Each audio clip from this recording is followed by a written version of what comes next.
Hi, I'm Todd Wente, and this is the Daily 180, 180 seconds of motivation and inspiration intended to help you take action to improve your life.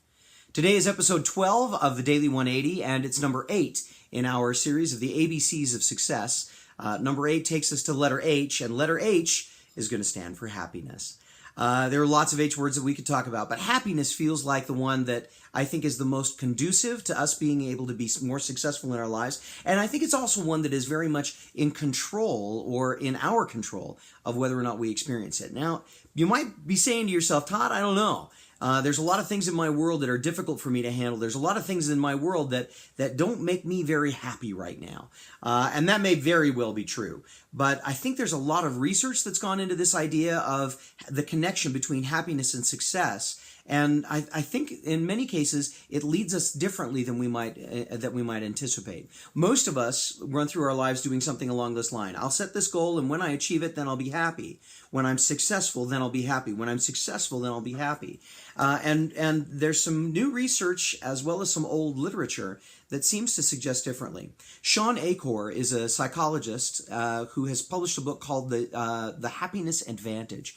And in that book, he posits that people are more successful when they are happy or positive than they are when they are negative or stressed. In other words, we perform better when we're happy. And that became the basis of some of the work that he's done, and obviously the book that he published. He's got several research articles that he's published along that line, and that he observes and that he talks about in the book that give us an indication of the fact that happiness leads to success rather than the other way around. Of course, you can't talk about happiness unless you're going to talk about Abraham Lincoln and his famous quote, "Most people are about as happy as they make up their minds to be." Additionally, you've got the author James Allen, who spent a significant amount of his life looking at people and trying, as a doctor, trying to help cure them. And at the end of his life, wrote a book, As a Man Thinketh, where he talks about the fact that men attract conditions to themselves based on the way that they think. Again, the idea that as we think, if we think happy things are drawn to us.